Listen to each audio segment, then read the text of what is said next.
Bom dia a todos os ouvintes da Rádio ESMAI. Hoje trazemos mais uma mesa redonda em parceria com o Festival 7. Temos connosco Samuel Martins Coelho. Olá. André Barros. Bom dia, André. Olá. E Gustavo Costa. Bom dia. Olá, bom dia. E também a Catarina Estácio Vieira, que veio servir como moderadora. Portanto, passo-te já a palavra e começa com as ordens, por favor. Ok, obrigada. Bem, tenho aqui 3 compositores à minha frente. E a primeira pergunta que vos gostava de fazer, dado o tema também da mesa redonda, para não ir já diretamente para o tema da mesa redonda, que é o papel ou a importância da composição musical nas várias áreas cênicas, gostava de vos perguntar qual é, individualmente, a vossa primeira memória de se terem reconhecido como compositores. Exato. E é isso. Queres começar tu, João, André? não sei. Tinha logo começar pelo mais estranho. Precisamente, nós até começamos por esta pergunta porque tu tens uma ideia de que se calhar o compositor deve ter uma formação e por isso é que começamos com esta pergunta e eu gostava que fosses tu já a responder a ela por causa disso. Pronto, isto porque acho caricato. Exato. Então, olá a todos. O meu nome é André Barros. Eu realmente tenho um percurso super estranho, extremamente atípico e sou possivelmente o compositor mais estranho que vocês tiveram aqui. Portanto, não deixa de ser curioso e, portanto, eu acho que é interessante começar comigo. Também não sou um compositor típico, por isso. Não será pelo estilo de música ou pelo género de música que eu faço, mas mais pelo meu percurso. Portanto, eu tenho o curso de Direito, nunca tive formação musical, toco piano, mas também nunca aprendi a tocar piano formalmente. Tenho um curso de produção e criação musical na ETIC, que tirei depois do meu curso de Direito, na ETIC, que é a Escola Técnica de Imagem e Comunicação em Lisboa. E, portanto, esta paixão surgiu assim, mais ou menos a meio do curso de Direito, quando quis tocar uma música que era tecnicamente fácil de executar, mas melodicamente muito rica, que é a banda sonora da Amélie Poulain, do Ian Tiersen. E então, ao perceber que conseguia tocar aquilo de ouvido, pelo menos alguns dos temas, fiquei assim maravilhado com o som do instrumento e a partir daí comecei a desenvolver essas capacidades, porque todos nós temos aptidões, quer seja para a música, para a escrita, para a pintura, seja o que for. E então é importante descobri-las e eu felizmente, e dando aqui um pulo gigante na história, consegui depois desenvolver isso e potenciar tudo isso e hoje em dia há já vários anos que vivo só da música. Mas então, nesse pulo grande, qual foi o momento em que tu sentiste, ok, eu sinto-me agora que sou um compositor, ou ainda não sentes que és um compositor? Não, sinto, claro que sim. Okay. Qual é a questão relativamente à minha formação e ao meu percurso? E por isso é que eu uso sempre esta palavra de estranheza quando a defino. Porque como não tive essa formação, esse percurso mais formal, mais comum na vida de um músico ou de um compositor, sinto-me sempre estranho quando me chamam, ou de pianista, neste caso, como toco eu, o piano é um instrumento, ou então de compositor. Mas a verdade é que é isso que eu faço, não é? E hoje em dia tenho mais de 20 bandas sonoras para filmes feitas, faço música para uma série de projetos audiovisuais e, portanto, é esse o meu dia-a-dia, portanto, todos os dias há vários anos. E desde que terminei o curso em 2012 de produção musical, que me permitiu, deu umas ferramentas para eu poder autoproduzir a minha música. E portanto, a estranheza vem daí, vem do desmistificar um bocadinho isto e eu abordar a música como algo completamente irracional e é isso que me dá prazer. E foi essa ruptura com o racional e com a leitura, quando eu tive o curso de Direito, como vocês devem imaginar, li imensos livros e era tudo muito quadrado, foi essa abertura e essa liberdade que depois me fascinou na música também. Boa. Gustavo? Olha, eu também não sou um compositor típico, porque também o meu percurso, eu interessei-me bastante novo pela música, não é? Queria ser baterista quando era pequenito e o mais curioso é que ao fim destes anos todos ainda continuo a sentir a bateria e a percussão como os meus instrumentos mais familiares. Portanto, não foi assim uma coisa tão descabida há 40 anos atrás, mais ou menos, não é? Mas como os meus interesses musicais, eu não tinha ninguém na família ligado ao ensino da música ou a alguém que tivesse estudado música, para mim o processo foi bastante difícil. Portanto, eu queria ser baterista de rock, não é? E claro que quando uma criança diz que quer ser baterista de rock como profissão, não é uma coisa que se leve muito a sério. Mas eu acabei por ser relativamente insistente e... Mas sentes que a composição tem que ter esse lado sério? Uma banda de rock não compõe também? Não, a questão é assim, quando tu tens, por exemplo, 10 anos e tentas explicar à tua família que ser baterista de rock é alguma coisa séria, dificilmente te levam a sério, Okay. né? Era nesse sentido que eu estava a dizer. Hoje em dia, claro que eu acho que qualquer tipo de música pode ser séria, de qualquer vertente, né? Se as pessoas encararem isso de uma forma séria, acho que isso é o que é importante. Mas pronto, claro que isto tinha uma grande ingenuidade. Também eram uns tempos bastante diferentes em relação ao ensino da música. Hoje em dia já temos cursos de produção musical, temos cursos de jazz, o ensino de world music ou até de rock em algumas instituições.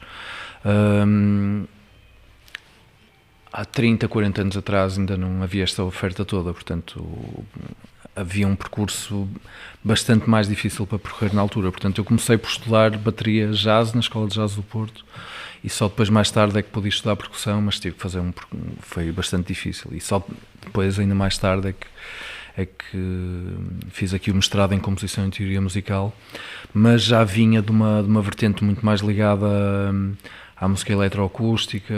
Portanto, eu fiz muito pouca música instrumental para instrumentos de orquestra, por exemplo. Foquei-me sempre muito mais numa forma de compor que eu acho talvez mais abrangente. Portanto, utilizar qualquer tipo de fonte sonora para fazer música e para compor. Isto, para mim, foi o grande ponto de viragem, não é? E se calhar, indo à pergunta de quando é que me comecei a sentir como compositor, portanto, eu como tocava em bandas de rock, comecei muito novo, sei lá, com 12, 13 anos, fiz as minhas primeiras bandas, era eu que fazia as músicas, portanto, eu nem sequer sabia o que era composição, nem sequer imaginava que isso se pudesse chamar composição, mas era eu que fazia as músicas. E agora, olhando para trás, sentes que já eras compositor nessa altura? Eu acho que sim. Eu acho que se encararmos o nome compositor, se retirarmos um certo lado mais pomposo, que é o compositor, alguém que está no cimo de uma montanha a escrever uma partitura, né? Se retirarmos esse lado pomposo, então eu creio que já era. Agora, se fecharmos um bocadinho o lado da composição, uma escrita orquestral, então aí nunca fui compositor, não é? Mas houve um ponto de viragem que para mim foi essencial, que foi... Eu comprei um gravador de 4 pistas, que foi que me permitiu estar em casa a fazer música e a compor e conseguir ter aquele tipo de detalhe que numa banda de rock não tinha, porque, sei lá, fazíamos uns riffs de guitarra, uma coisa qualquer, e depois passávamos a uma banda. E quando tive acesso a esse gravador de pistas, pela primeira vez eu pude controlar tudo aquilo que eu queria fazer, modificar os sons. Portanto, tive isso antes de ter um computador.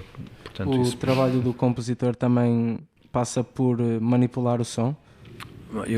Pode passar, quer dizer, o trabalho de composição em última instância é essa idealização de um som, não é? É tentar materializar um som qualquer. Portanto, pode ser manipular um som por meios eletrónicos, pode ser timbricamente conjugar vários instrumentos para chegar a um som que nós queremos. Portanto, acho que pode passar por isso tudo. Boa. Samuel, conta-nos lá a tua história, por favor. Para já, acho, do que estou a ouvir, acho super interessante estes caminhos, perceber os diferentes caminhos que vão dar depois a esta coisa chamada composição. E falaste há pouco na palavra atípico, não é? Atípica.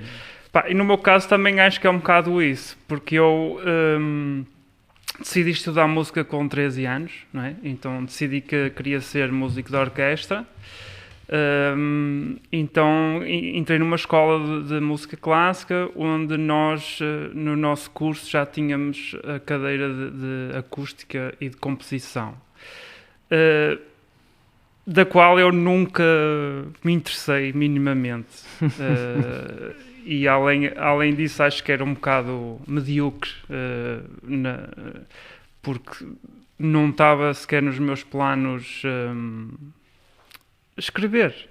Ok, queria ser apenas um intérprete. Um intérprete, queria ser músico de orquestra e tocar os concertos e as sonatas e as partitas e idealizava ser como os outros violinistas, então durante muito tempo foi esse o meu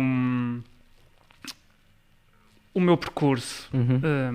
Até ter chegado à escola superior e de haver lá uma cadeira que só aconteceu durante um ano, que foi uma cadeira de criatividade musical, na verdade, onde pela primeira vez tive a sorte de ter um professor que era fora da caixa e que de repente nos põe uns quadros e nos pede para tocar aquilo. Tipo, este homem deve ser louco. O que é isto, né? E a cadeira foi-se desenvolvendo e chegou a uma altura onde nós tínhamos que começar a criar coisas que fossem mais interativas, não fosse só música, jogássemos com som, na verdade, né? Com espacialização do som. Aí começa a sonoplastia, né? Exato. E pela primeira vez na minha vida tive nota máxima a uma coisa. E essa cadeira acabou, portanto só durou um ano. E depois atingi o que eu queria, que era tocar numa orquestra, o rei. E 2 anos depois despedi-me. E percebi que não sabia nada depois, porque tudo que eu experimentava fazer era tudo novo, não é? Novo no sentido em que... Novo porque eu deixei de tocar músicas dos outros para começar a eu desenvolver os meus projetos e a começar a nadar num mar novo e tinha que começar a criar coisas. Ok. Pronto, e foi um processo até hoje e de experimentação, na verdade. Portanto, eu quando tive a oportunidade de aprender composição, né, com as regras, com a harmonia, eu na altura estava completamente desligado disso e isso depois surgiu, lá está, 30 anos depois surgiu isso naturalmente. A memória que eu tenho para te responder de quando é que... A primeira vez, se tens uma memória em que olhaste para trás e Sim. Eu lembro-me, por exemplo, nessa altura estávamos a estudar os corais de Bach e tínhamos que harmonizar umas linhas melódicas. Eu lembro-me, isso acontecia muito com o piano também, porque eu estudava piano como segundo instrumento. A noção que eu tenho era que imagina, quando estava a estudar piano, enganava-me e de repente começava a curtir a partir dali. Ou seja, nunca cheguei a ser bom pianista, nem a ter boas notas, porque eu ignorava completamente a pauta e começava a curtir com as notas e o tempo passava. E lembro-me nessa altura de ter escrito uma pequena música, sem pensar em regras, só simplesmente escrever. Ainda hoje eu tenho essa partitura e talvez isso tenha sido o meu primeiro esboço. Mas na verdade eu também não me sinto propriamente compositor, porque lá está, como o Gustavo estava a dizer, isto pode parecer um bocado estranho, mas eu não penso pensando a compor, ou seja, eu não sigo propriamente regras ou regras harmónicas, ou não se pode usar 3 acordes menores, ou esta escala não combina com esta, ou seja, eu não penso propriamente em teoria, digamos assim. E lá está, se for pensado nessa parte técnica, provavelmente não sou um compositor clássico ou que segue uns parâmetros. Eu sou mais um compositor de ouvido, tipo, eu ouço, talvez. Gosto, fica, tipo, e depois o que é que casa com isto? Casa um som estranho? Ok, vamos pôr um som estranho. portanto, é isso. Portanto, o caminho foi um bocado a desconstruir para chegar agora à composição e depois de várias áreas, não é? Tipo, trabalhamos com várias áreas, o que acho que nos enriquece. Exatamente. Boa. Ok, foi uma passagem Incrível. interessante, em 3 partes, 3 histórias diferentes. Mas temos muito em comum, é curioso. Por É acaso verdade. eu pensei que não Sim. ia ser assim tanto, mas realmente temos muito em comum. Essa desconstrução que tu falas, e que tu passaste por essa formação, e tu também, mas ambos têm essa vontade de desconstruir e de criar e de juntar, porque no fundo os sons são isso, são o quê? São frequências que se deslocam no ar, não é? E as frequências podem vir de qualquer coisa, Sim, sim. Sim, desde que atinjam um mínimo de frequências que o ouvido humano alcança. sim, e até Ou me não faz ultrapassam o pensar, que se calhar hoje em dia, até com os meios, eu estava a falar da importância que foi o gravador de 4 pistas, não é? Hoje em dia as ferramentas são, a nível conceptual até, há mais ferramentas que são comuns para se compor e as pessoas têm acesso a elas, por isso se calhar este modelo de compositor também acaba por ser o mais comum, apesar de à partida pensarmos que possa ser o mais atípico. Eu acho isso bonito, na verdade. Parece que é legitimado pelos novos tempos. Exatamente, sim. É fixe. Pronto, olha, gostei desta introdução e agora queria aproximar-nos um bocadinho mais do tema e também pedindo assim um bocado das vossas experiências, das vossas memórias, tentar perguntar-vos que diferenças ou as maiores diferenças que se lembram de experienciar entre um processo de criação de uma sonoplastia e o processo de criação de uma composição musical, de uma peça musical mais independente, como formato musical, vá. Assim, o que é que vos vem à cabeça das maiores diferenças que vocês tiveram na abordagem, por exemplo? Então se calhar vamos seguir esta. Não sei, quem é que quer começar Eu a não falar percebi sobre a isso? pergunta, na verdade. Ou seja, no fundo, é como compositor, não é? A abordagem que farias a uma sonoplastia, à criação de uma sonoplastia e à criação de uma peça que não fosse sonoplastia, seja mais independente. Musical, não é? Sim. Exatamente. Eu, na verdade, eu não faço distinção. Ok. Ou seja, como é que é de explicar? Ou seja, não há uma diferença entre como é que começo O processo. o processo. Acho que o que muda é a forma, é o contexto onde para que é que aquilo vai ser utilizado, não é? E qual é a premissa daquele objeto sonoro. Mas em termos de abordagem, na verdade, eu não faço... eu vou fazer som, vou compor, Ok, não há uma, para mim, na fase inicial, não é? Mas claro que depois, quando tu trabalhas com outras pessoas, não é? Obviamente o cunho e a opinião e a dramaturgia ou o que for, isso já vai interferir de uma certa maneira para o resultado final. Mas não faço separação, separação, assim. Exato. Não sei se isto responde ao que estavas a perguntar. Aliás, eu perguntei as diferenças, mas é Se não absolutamente existem. legítimo. Não, existem ter diferenças, opinião. mas Claro, não claro, é na claro. essência de como é que eu começo O processo. Claro que depois já há diferenças em relação a para que é que aquele objeto sonoro vai ser utilizado. Aí sim eu jogo com algumas regras, não é? Mas não são regras propriamente da composição, não é? Por exemplo, se eu estou a fazer, por exemplo, uma peça de teatro, seria muito egoísta da minha parte Claro. eu pensar eu vou fazer música minha para isto. Precisamente.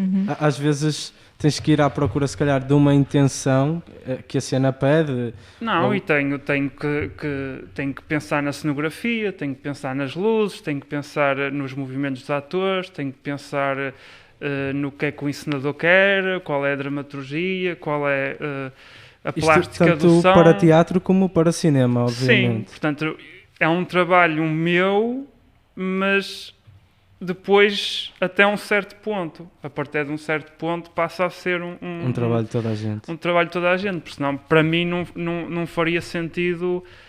Uma coisa é proporem-me um trabalho onde eu estou em casa a compor e entrego, não é? Tipo, não estou propriamente a fazer parte do processo de ensaios, isso é uma coisa, não é? Mas mesmo assim há feedbacks e a gente vai alterando coisas, mas quando estás no processo, obviamente que todas as cabeças acho que te ajudam a criar. Eu não posso pensar naquele objeto sonoro como, isto é meu, é assim que eu quero. Pelo menos eu não É fácil dar Não essa trabalho. liberdade às outras pessoas para poderem opinar sobre o teu processo Sim. criativo. Sim, claro, porque isso é que é um trabalho de equipa, não é? Acho Óbvio. eu. Ok, E aí é que vêm as diferenças, Exato. não é? Por claro. exemplo, a sonoplastia é uma coisa se calhar mais solitária, mais minha, mais... A composição neste caso. portanto, é outro processo, mas a essência do início não... Ok, é fazer, não é? Na verdade, é fazer. exato. Como é que acontece contigo, André?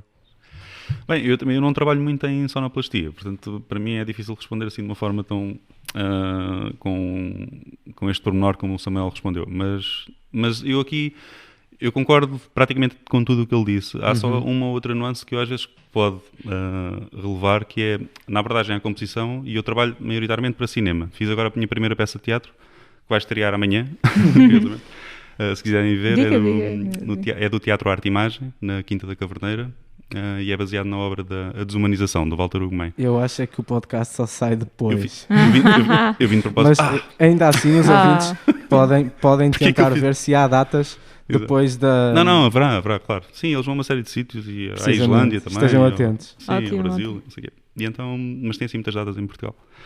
E então, a única coisa que eu acho que às vezes pode ser um bocadinho diferente só é que parece-me que o Samuel frisou muito, e bem, obviamente, que é a questão de nós termos que estar ao dispor ou ao serviço do projeto que nos acolhe, não é? Obviamente a música... Quando isso assim o pede, pronto. pede, Exatamente. não é? Há uma ou outra situação em que, e por acaso foi o que aconteceu precisamente neste caso comigo, e ao contrário daquilo que normalmente acontece em cinema, em que parece-me que a música é ainda mais subserviente ao tema, porque depois há pequenas variações dos temas, há um tema principal, há os temas dos personagens, e a coisa parece mais subserviente nesse aspecto.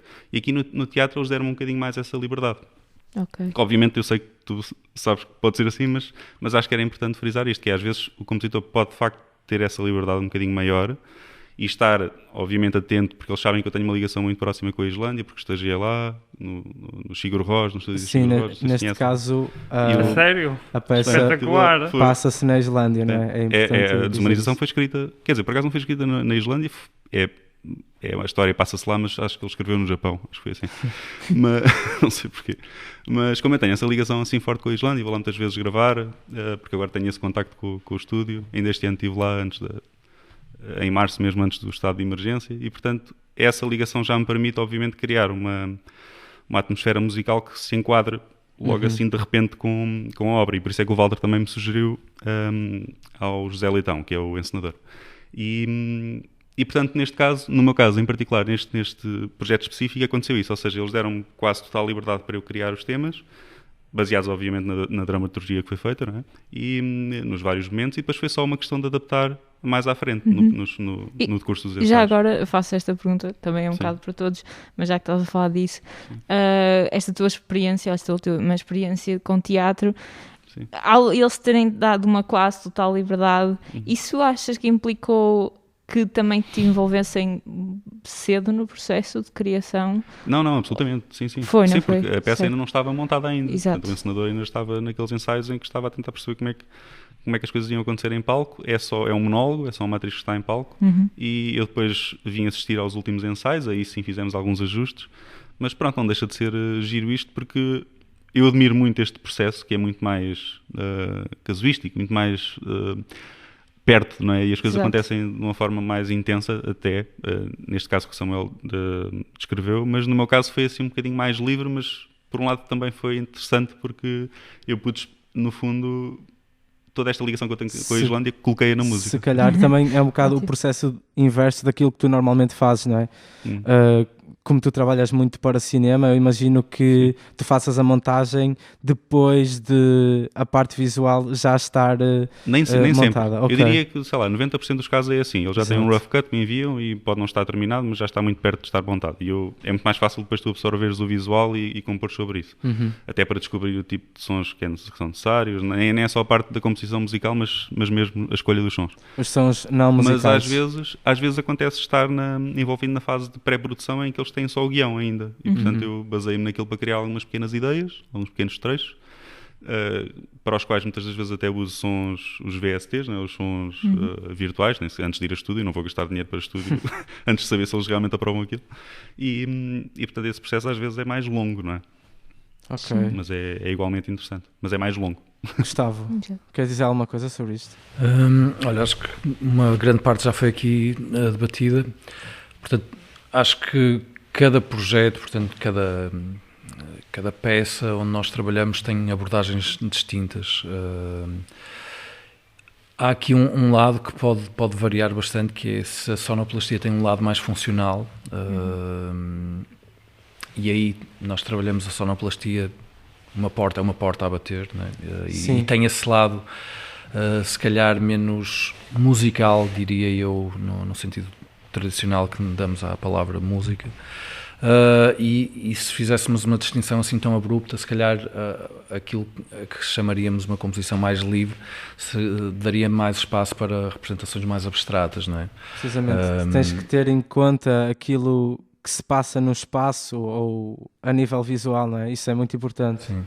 Mas isto vai depender muito das abordagens, não é? E, por exemplo, no meu caso, como utilizo muitos sons que podem ser quase considerados sons de sonoplastia, sei lá, podia utilizar uma porta para construir uma estrutura rítmica, não é? Portanto, para mim é interessante fundir estas duas partes, não é? A fronteira entre a sonoplastia e a composição, se calhar pode deixar de fazer sentido a certa altura. Isso interessa muito, em que ponto é que se separam essas duas vertentes da composição musical e da montagem não musical, dos sons que fazem parte do mundo real ou não. Lá está, acho que isto vai depender muito da abordagem. Já tive que fazer música, por exemplo, para anúncios, e em que, uma porta é mesmo só uma porta, não é mais nada. E nestes casos, pronto, assim, há uma distinção clara. Noutros, não, se calhar a porta passa a ser representada por um acorde ou por um som que é gravado, ou juntar os dois.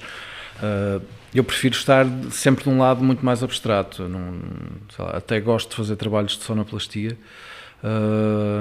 mas prefiro sempre trabalhar em dança ou teatro, onde tenho espaço para poder marcar de uma forma simbólica qualquer tipo de som, de uma entrada qualquer, de formas completamente abstratas.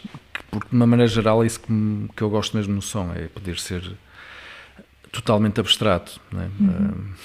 E se calhar enganar as pessoas que estão a ouvir, não é? Ou manipular não é uma questão, a forma como elas ouvem. Eu acho que para mim a beleza desta abstração do som é que tu tens uma intenção, não é? E pensas de determinada forma, mas quem está a ouvir vai pensar de outra. E eu gosto precisamente disto, de estimular estimulas uma audição, ouvinte, mas para mim aquilo tem um significado, para outra pessoa poderá ter um significado completamente diferente. Isso é fixe. Mas tu como é que lidas com isso? Tentas como é que eu hei de dizer? Suprimir um bocado esse leque do que aquilo que a pessoa pode sentir em relação àquilo que tu dás, ou deixas que a pessoa possa interpretar aquilo de mil e uma formas? Eu acho que as pessoas podem interpretar sempre de formas muito diferentes, embora, quer dizer, se estamos a falar de dança ou de teatro, tens uma série de condicionantes, não é? Tens gestos, tens cenários, luzes, que em conjugação com aquele som vão-te direcionar para uma determinada zona, não é? Eu também, quando digo que qualquer um interpreta as coisas de qualquer maneira, eu acho que é dentro de um âmbito que nós também definimos, não é? Mas sei lá, uma palavra, se eu disser que o sol está a brilhar, em princípio tem é algo um bocadinho mais concreto. Agora, eu representar musicalmente que o som está a brilhar tem um lado muito mais abstrato que posso trabalhar, não é? E o sol pode estar a brilhar e colocares um som de chuva, para enganar. Podes pôr um som de chuva que podia... tens várias formas de contrapor isso, mas depende da linguagem estilística que vais estar a usar depois na peça. Né? Como um todo, correto. Ok. Ora, eu também, para não alongar assim muito esta mesa redonda, eu vou continuar neste tema, mas se calhar um bocadinho mais noutra direção, até porque temos aqui pessoas que pelo menos daquilo que eu sei, o Gustavo e o André, o Samuel, vocês trabalham bastante no meio do instrumento e da construção de instrumentos, e também aqui pode entrar o conceito de instalação, não é? Da existência de um instrumento no espaço e de tornar isso sem performance ou assumir a performance do instrumento no espaço. E pronto, e gostaria de discutir um bocadinho com vocês, e a tua opinião, André, também, sobre a importância para cada um de vós da criação de novos instrumentos e segundo as vossas experiências, os instrumentos que vocês acharam importantes, talvez, no vosso percurso até.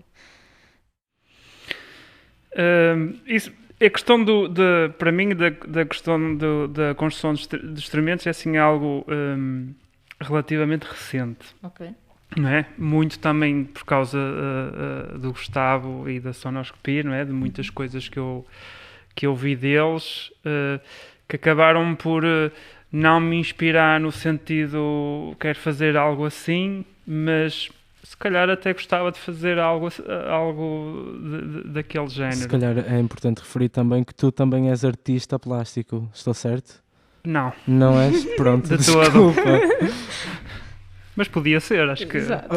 Acho que passaste, pagam bem, se calhar bem. passaste a ser depois do Estranhofone, talvez. Não, porque o projeto exatamente é o projeto Estranhofone, e na altura, pronto, eu sempre tive gosto em fazer, né? E vi muitas coisas, vi muitas coisas da sonoscopia, e tive o prazer de tocar em algumas coisas muito estranhas, que na verdade começaram-me a estimular no sentido, gostava de experimentar, então...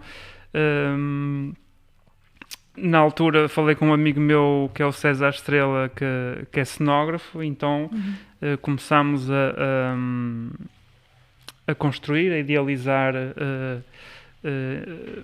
nós chamámos-lhe de objetos falantes, é o nome que nós damos, não são propriamente esculturas sonoras, são objetos falantes,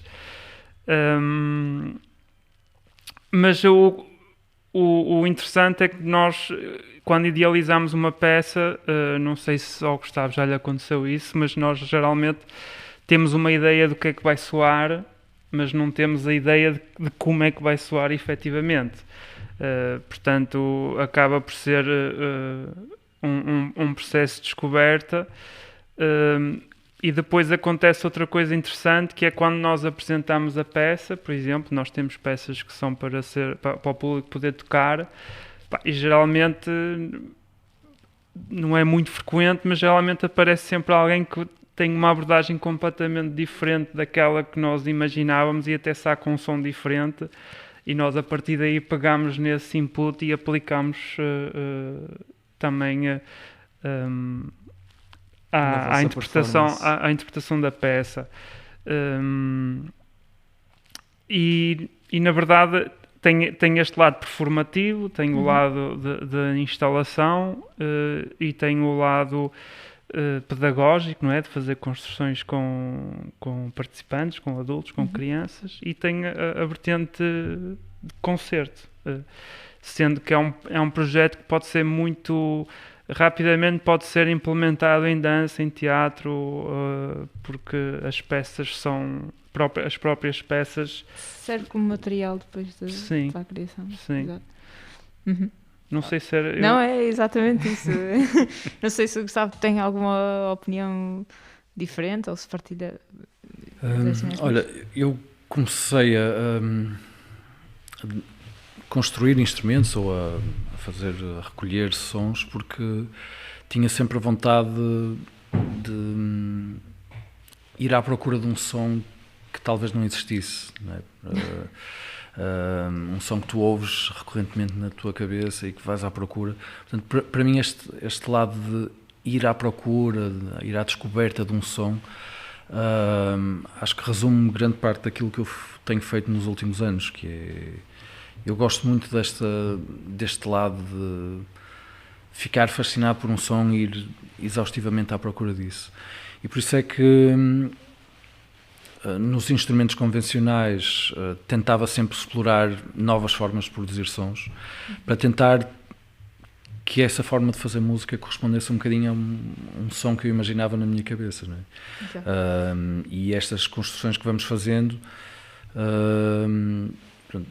as que eu fazia na minha cabeça nem sempre eram possíveis de ser reproduzidas com os instrumentos convencionais, portanto fui sempre à procura de alguma coisa que ainda não existisse, por isso é que ia à procura de uma campainha que soasse particularmente bem, de um prato de cerâmica, de uma corda que estava perdida, de uma mola que estava num suporte de microfone, uma coisa qualquer. E pronto, comecei a ir por aí. Depois há um certo ponto de viragem onde os instrumentos acabam por ter um lado visual que acaba por ser importante. Eu sempre tentei desmarcar-me um bocadinho desta questão mais visual e do lado das esculturas, porque a minha preocupação essencial foi sempre o som, não é? Portanto, eu faço os novos instrumentos, tento-me focar sempre no som que vão produzir e não no lado escultórico como primeira opção, porque aí não tenho nenhuma formação, quer dizer, não é que seja fundamental, mas há uma ingenuidade que eu teria no lado visual que infelizmente já não tenho em certas áreas da música, não é? Quando digo infelizmente, porque a ingenuidade é muito importante quando nós estamos a fazer, a criar, não é? Às vezes torna o processo mais longo, não é? Mas eu gosto muito deste lado que não é ingênuo, mas é como eu estava a falar há bocado, desta descoberta, o prazer de descobrir alguma coisa que é nova, não é?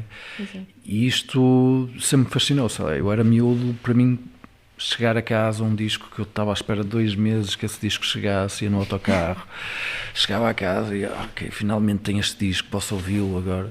Portanto, todo este processo de estar à espera de um som é aquilo que ainda hoje me dá imenso prazer. Ainda continuo a estar à procura daquele disco em particular, de um som, uma coisa qualquer. E esse lado quase infantil, eu adoro isso, que ainda me dá um prazer imenso de repente descobrir um som bonito, um disco bonito, uma coisa qualquer. Portanto, essa parte dos instrumentos vem um bocadinho nesse sentido de tentar encontrar o meu caminho, não é? E depois eventualmente aquilo funde-se com uma parte mais visual das esculturas, que, como eu estava a dizer, a certa altura eu tentei quase negar esse lado visual porque não me sentia confortável, mas é um bocado impossível de dissociar. Quando nós temos um grande instrumento perante nós, há um lado visual que tem um grande impacto. Se tem um grande impacto, acho que a única coisa que temos que tentar fazer é que esse impacto visual contribua para um acréscimo daquilo que é o som, não é? Que não seja só uma espécie de fogo de artifício, mas que seja algo realmente substancial, não é? Sim, eu também agora ia acrescentar aqui alguma coisa acerca disto, que é: será que o instrumento ganha uma vida ao ser tocado? Quase como se ele existe mesmo não tendo o lado da performance, ou um novo instrumento, ou seja, um instrumento não do conhecimento geral, ganha a formação, o título de instrumento por ser tocado ao vivo, ou discordam? Não, por exemplo, desculpa, no nosso caso em específico, os objetos também estão vivos quando não são tocados. Ok. Ou seja, há um fator estranho na concepção da peça, né? Do objeto.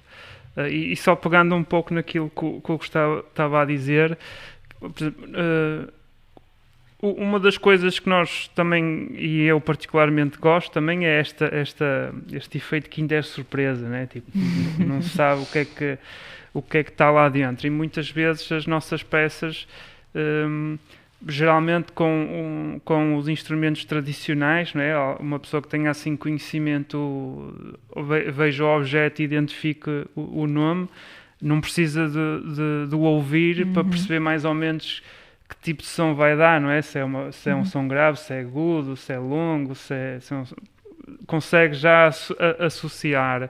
E, por exemplo, neste tipo de peças que nós fazemos, as pessoas não fazem ideia, então entra aquela coisa que estávamos a falar há pouco. As pessoas começam a ter a sua interpretação do que é quais são as possibilidades, ou como é que elas imaginam que aquele objeto que está à frente delas poderia soar.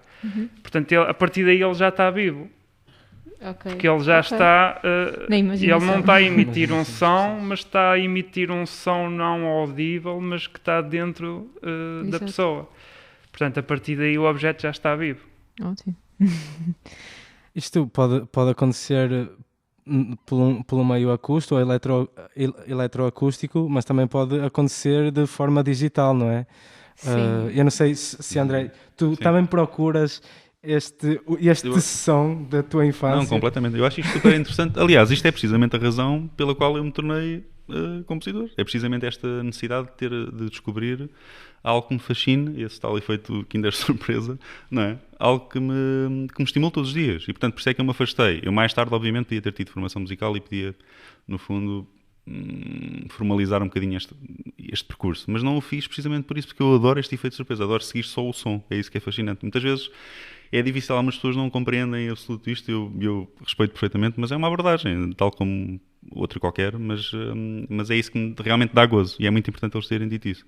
Outra coisa que eu posso dizer sobre isto é, eu nunca construí nenhum instrumento, mas percebo completamente este fascínio, porque, por exemplo, nesse estúdio na Islândia, eu às vezes vou gravar, eles têm, sei lá, harmóniums, celestas, têm assim instrumentos que são convencionais, né, mas não são assim tão comuns. E muitas vezes nem sequer se encontram aqui em estúdios cá em Portugal.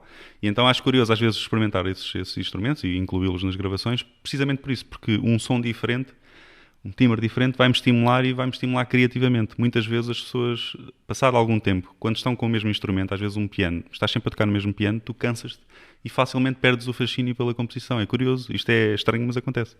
E essa necessidade da procura de um som diferente ajuda nisso. E às vezes também só um último aspecto. É curioso com os realizadores e a importância que eles falaram também sobre do som, a importância do som em geral.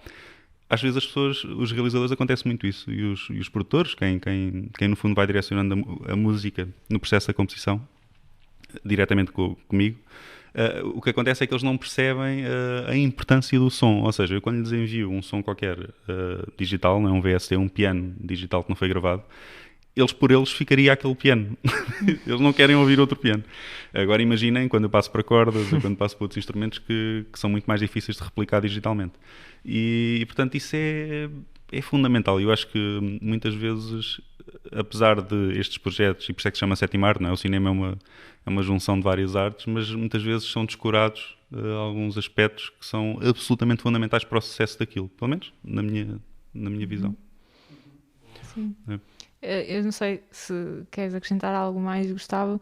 Eu ia também trazer aquele... Acho que também estavas a dizer um bocadinho isso já. Que era essa descoberta e essa vontade de criar instrumentos pela vontade de chegar à descoberta.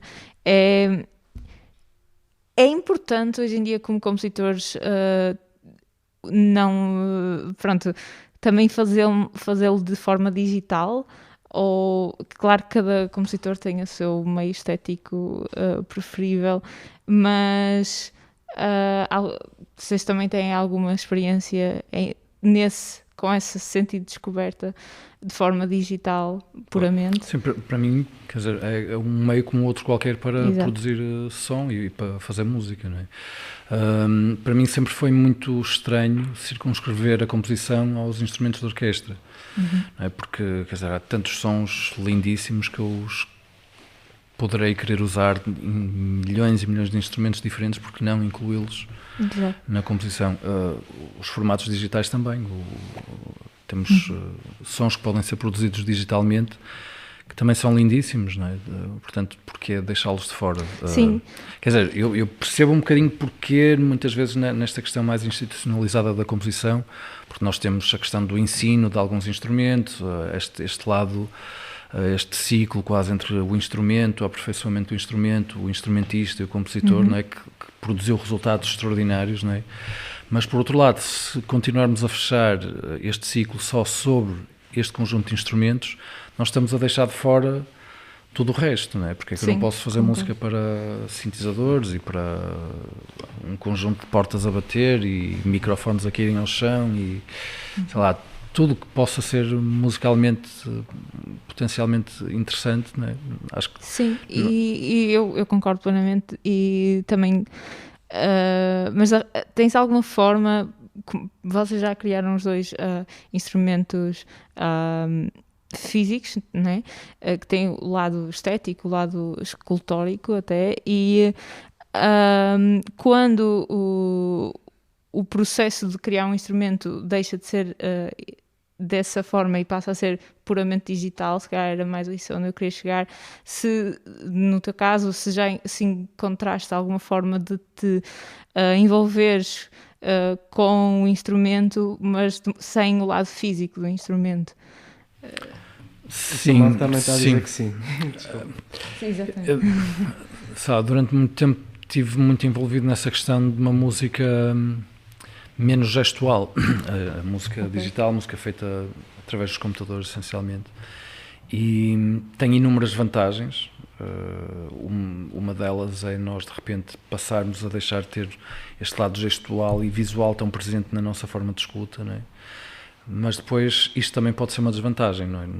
Nós também ouvimos com os olhos, muitas vezes, e, portanto, é interessante nós conseguirmos, de repente, focarmos a audição em algo que está exclusivamente direcionado para o som, mas depende muito dos contextos também. Portanto, eu não sou apologista nem totalmente de um lado nem totalmente do outro, embora, quer dizer, eu como também sou percussionista, não é?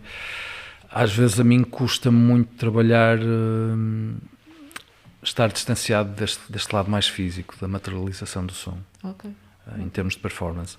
Exato. Mas, sei lá, os formatos acosmáticos para mim continuam a ser extremamente válidos, portanto, acho que a música tem essa grande vantagem, tudo pode ser válido. O que é uma grande desvantagem também, às vezes nós também ficamos assim, sim, talvez, sim, não sei. Exato. Não, mas acho que as coisas quando são feitas de uma forma intensa e genuína, tudo pode ser possível dessa forma. É isso. Samuel, tu estavas a dizer que sim? Não, eu estava, assim, eu venho de um meio clássico, não é? Onde há assim, institucionalmente há uma separação, não é? Ou seja, eu vivi nessa separação, não é? Tipo, música clássica é música clássica, música pop é algo menor, música eletrónica não faço ideia ao que seja, tudo que não seja Beethoven não merece, não é nada. Reconhecimento. Não é?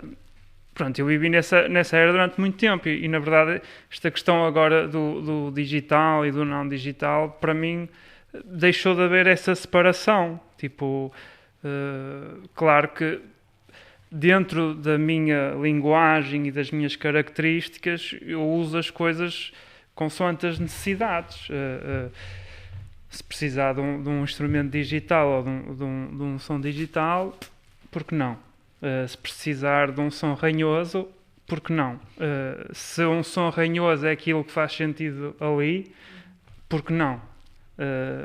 Ou seja, a questão aqui é que tu, à medida que tu vais desenvolvendo, pelo menos isso acontece comigo, e isso depois também, não sei se acontece com eles, mas quando eu começo um processo, a dada altura é o processo que me está a ditar o que é que ele precisa.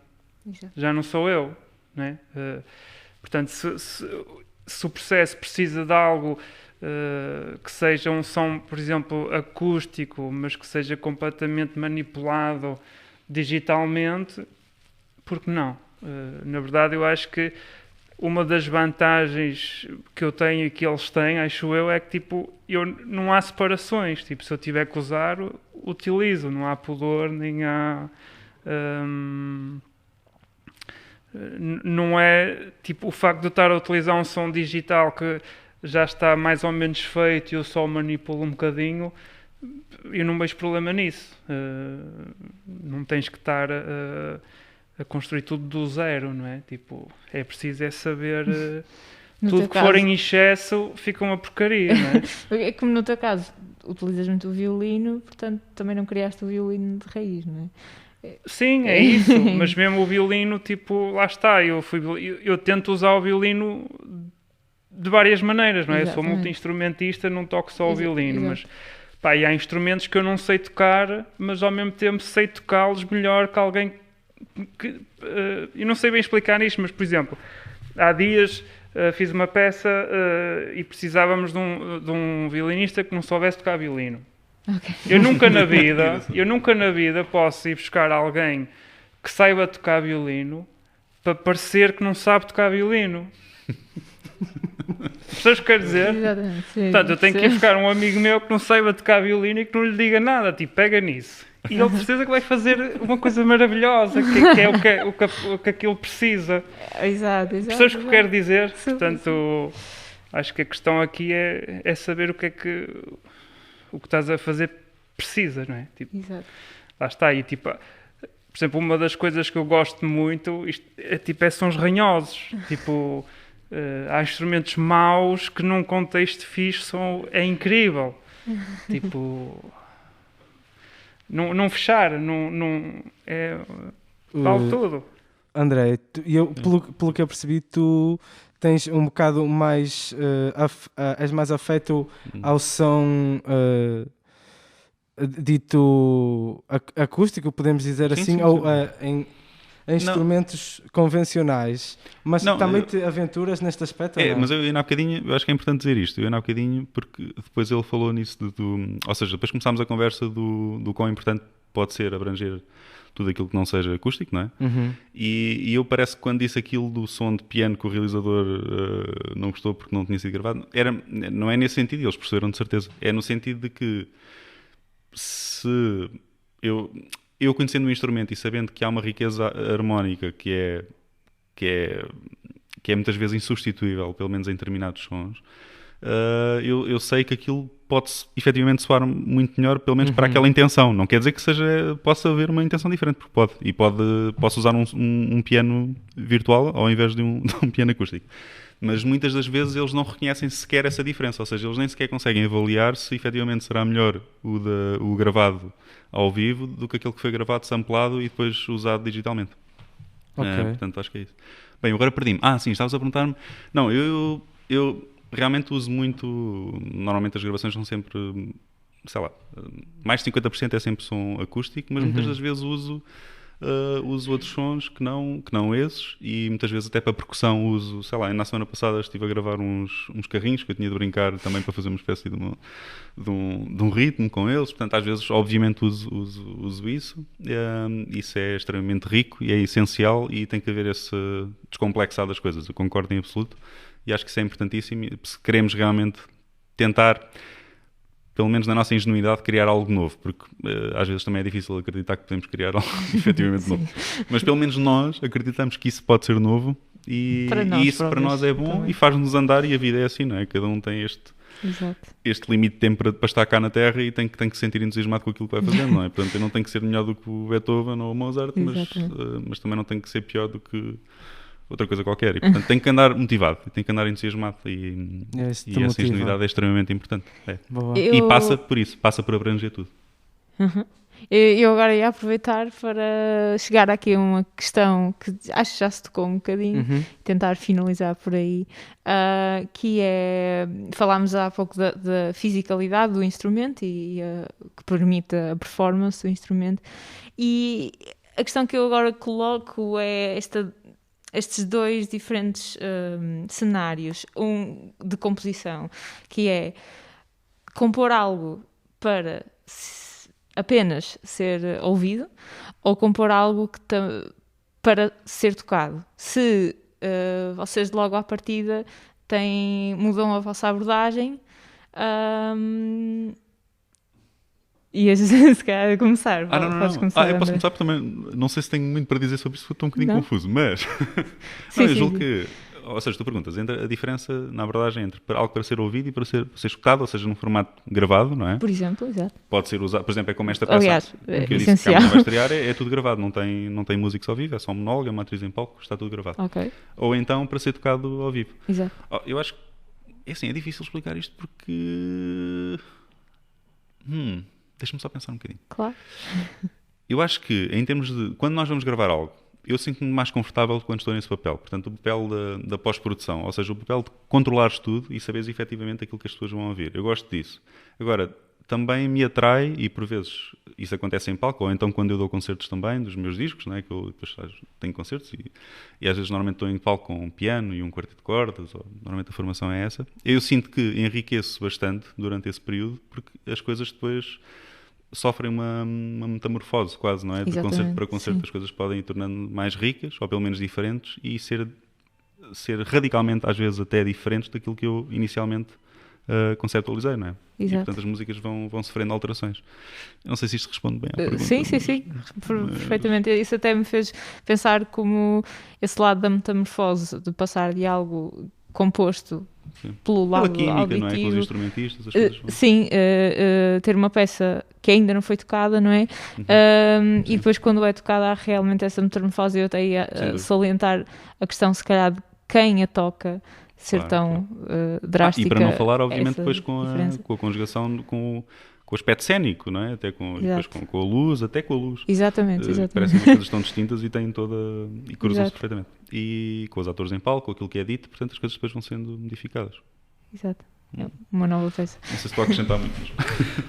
Eu acho que esse lado, assim, uma performance tem sempre uma certa teatralidade associada, não é? Mesmo que no caso de uma performance acusmática, há sempre um lado teatral em tudo isso. Portanto, e a partir do momento em que começamos a pensar um bocadinho esse lado, eu acho que podemos adicionar uma série de elementos que vão contribuir para uma percepção mais sólida daquilo que nós queremos fazer. Okay. Eu tenho caminhado um bocadinho mais nesse lado de construir uma performance que tenha uma iluminação particular, que tenha um cenário, que tenha instrumentos que visualmente também conduzem para determinados sítios. Ultimamente tenho estado a trabalhar mais por aí. Durante muitos anos fazia precisamente o oposto, que era, toco e não quero saber, as luzes não interessa, como vou vestido não interessa. E continua a haver muitos concertos de pessoas que fazem isto e são excepcionais na mesma. Eu, a partir de certa altura, comecei a pensar um bocadinho mais, que às vezes basta mudar um fundo, basta mudar uma luz, a nossa percepção é bastante diferente. E até, para mim, quando estou a tocar também é muito diferente. Por exemplo, seria diferente estar a tocar aqui nesta sala com esta iluminação ou estar a tocar num palco, se calhar com uma luz muito particular, com um fundo negro. Tudo isso faz com que se calhar eu possa também interiorizar a música de uma forma diferente. Portanto,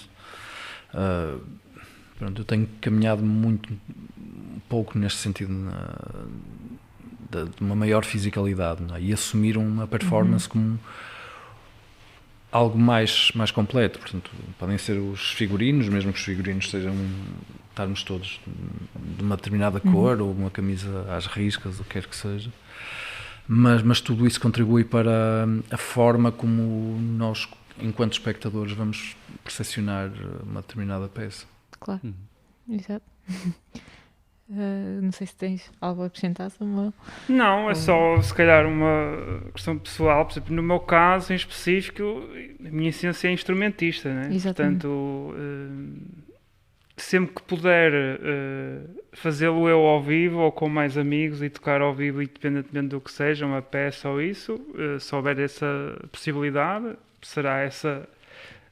Mas também se fizer sentido para o que é que estamos a tocar, não é? Porque às vezes há coisas que se fazem sentido gravadas ou também há aqui uma questão financeira, se podem ter músicos em palco durante uma temporada, há aqui muitos fatores que determinam.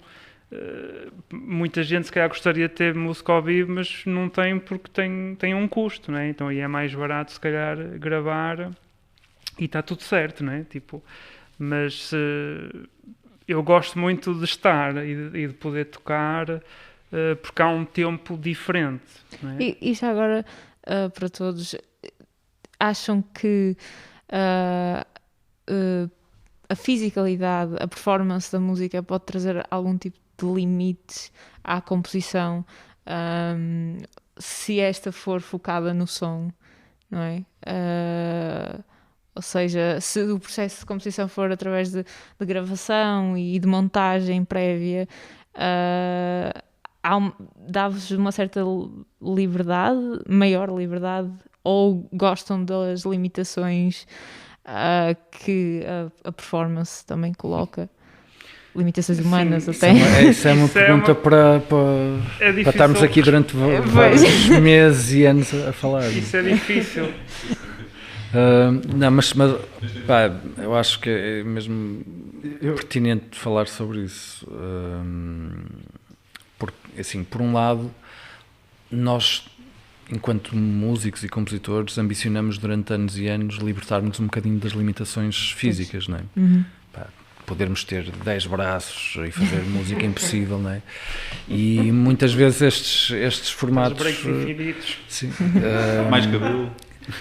termos instrumentos digitais, principalmente, fez com que nós nos pudéssemos libertar de todas essas limitações físicas humanas, não é? Isso trouxe grandes vantagens e possibilidades de criação muito mais ilimitadas. A questão é que depois deparamos com outra questão, é que nós continuamos a precisar do elemento humano e do elemento físico para muitas coisas. Porque há um lado que nós não conseguimos replicar ainda, e acho que não vamos conseguir replicar tão cedo, e espero eu, que são as emoções, não é? O temperamento humano, não é? Nós de repente temos frio, estamos mal dispostos, e isto é muitas vezes aquilo que nós queremos ter, uma performance que não tenha nenhum elemento humano. Pode ser interessante, como qualquer coisa, mas este lado emocional que os humanos podem acrescentar continua a ser essencial, quanto a mim. Claro. Posso só acrescentar uma coisa? Assim, eu acho que o não ter limites é algo que está sempre lá, não é? É uma coisa que nós ambicionamos. Mas, por outro lado, no meu caso, eu tenho que me pôr limites, não é? Porque senão... ou não finalizo, ou não... e, por exemplo, em relação a isto da música ao vivo e tocar ao vivo, né? Se eu tiver... Imagina que se eu estiver sozinho a fazer uma peça de teatro, vamos imaginar onde eu tenho que tocar várias coisas e posso usar recurso digital, eu tenho sempre este limite, que é... Eu tenho que compor de forma a que a maior parte das coisas eu consiga fazê-las fisicamente. Ok.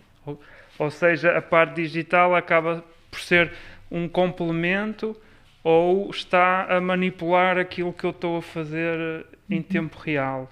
Portanto, acho que para mim faz sentido este limite de de poder ser um bocadinho mais físico do que propriamente mais invisível, não é?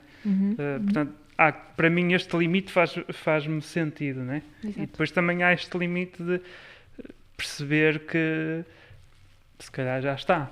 Se calhar finalizávamos e apresentávamos, porque na verdade depois as coisas, mesmo quando tu estás a apresentar, não estão propriamente fechadas, não é? Porque estás sempre a mudar coisas, não é? Por exemplo, eu tenho uma história engraçada que posso partilhar, que é, estava a fazer uma temporada no Dona Maria e estávamos lá a fazer uma peça que foram para aí 20 apresentações ou 25 apresentações.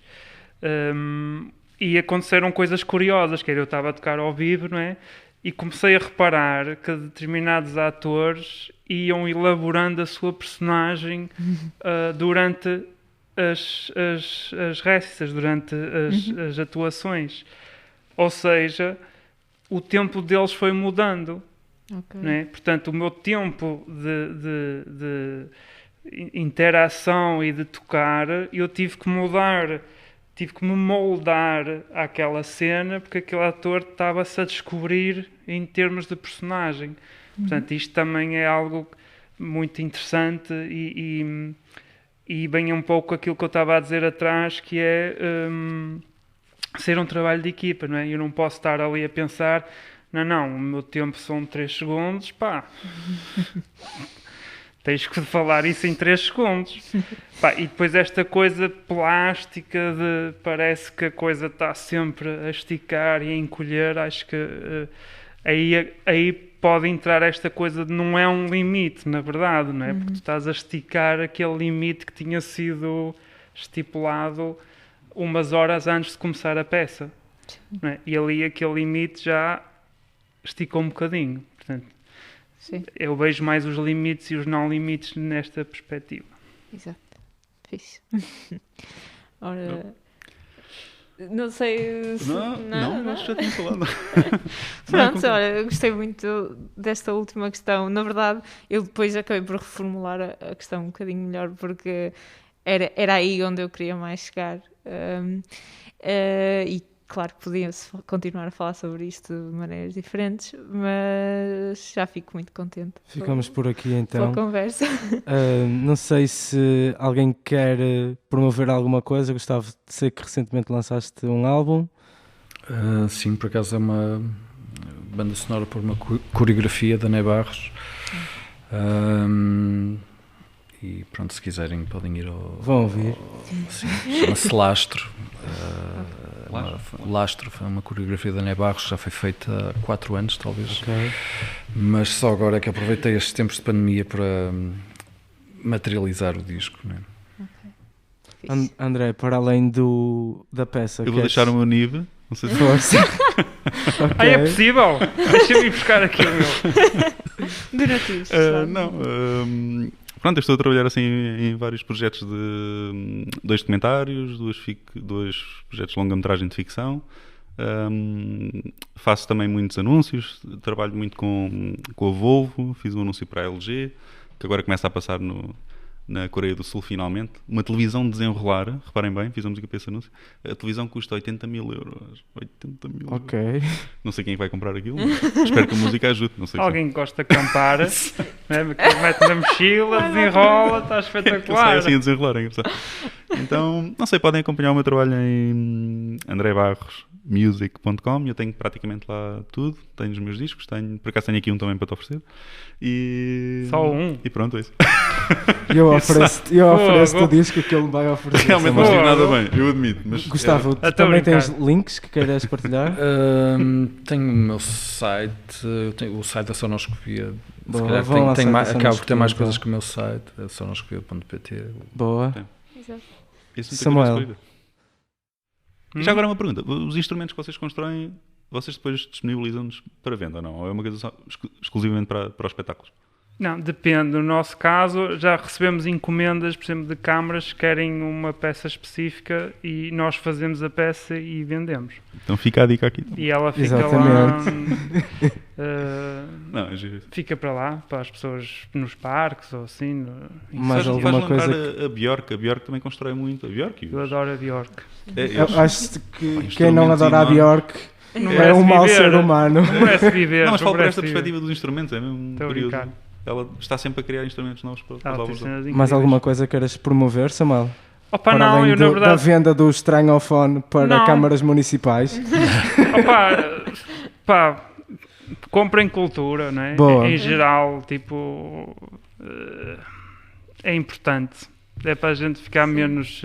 E agora que não dá para deslocar fisicamente a muitos sítios, investir em cultura, mesmo que não seja presencialmente, é importante se o conseguirem fazer. Acho. certo. Ficamos então com essa frase.